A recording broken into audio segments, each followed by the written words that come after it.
Hi there, and thanks for tuning in. Today we're going to look at lesson 11.1, Congruent Figures, and today we're going to be looking at 9 things to write in our notes, so let's go ahead and get started. The first thing we're going to write down are congruent figures, and those are just figures that have the same size and the same shape. Congruent figures also have corresponding angles, which are matching angles, and corresponding sides, which are matching sides. So make sure that you write down the definition of congruent figures, corresponding angles, and corresponding sides. Let's go ahead and pause the video now so you can write down the information, and once you're done, click play.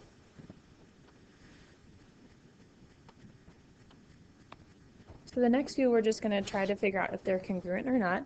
Number 1 is going to be no, because they're not the same shape, or they are the same shape, they're just not the same size.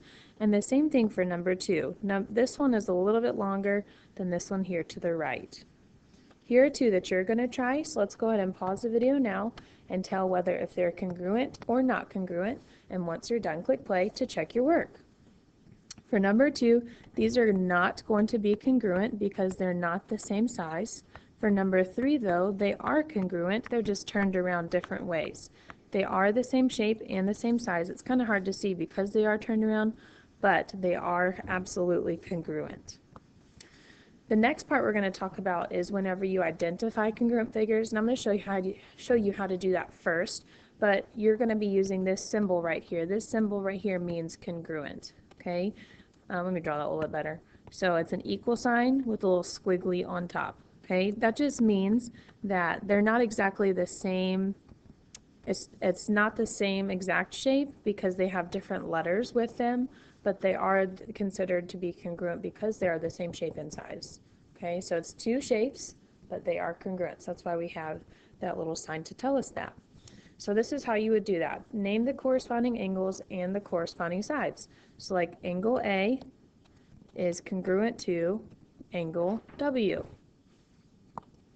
Another congruent angle, you can maybe say angle D is congruent to angle Z. Angle X is congruent to angle B.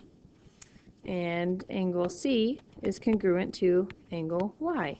Their congruent angles are in the same position in different areas, but they're on the different shapes. Corresponding sides are going to do the same way. So, and how you write that is with a line above them. So corresponding side AB is corresponding to WX. WZ corresponds to AD. ZY is congruent to DC. And BC is congruent to XY. It's very important too that if you say BC, you also have to say XY. You don't want to do BC and then YX. So just make sure they're in the same order as you go.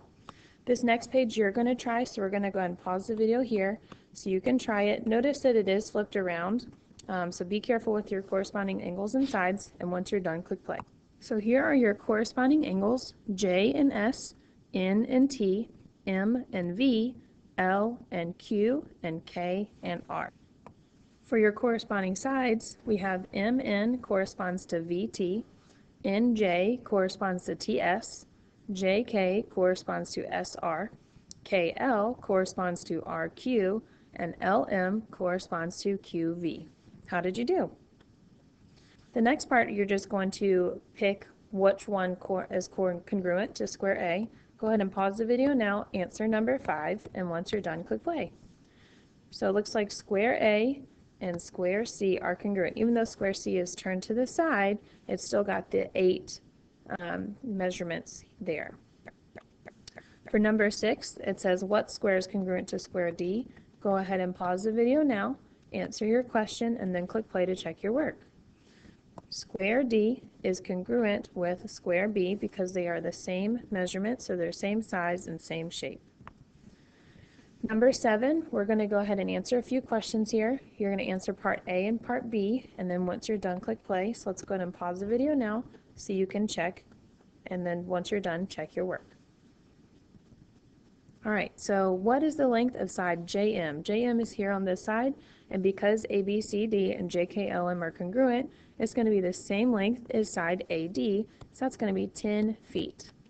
To find the perimeter of JKLM, we can just find the perimeter of ABCD. 10 plus 8 plus 6 plus 8. I know 8 and 8 is 16. 10 and 6 is also 16. Added those together, we get 32 feet. How did you do? Number 8 and 9, let's go ahead and finish up these. Go ahead and answer both of these. Once you're done, click play after you pause the video. Alright, so which angle of JKLM corresponds to angle C? That's going to be angle L. So angle L is your answer. For number 9, what is the length of side KJ? KJ corresponds to side BA, so we're going to say that it's 8 feet long. How did you do on these two? We're going to be done with notes now, so just make sure you have your 9 things written in your notes today. Thanks so much for tuning in, and we'll catch you next.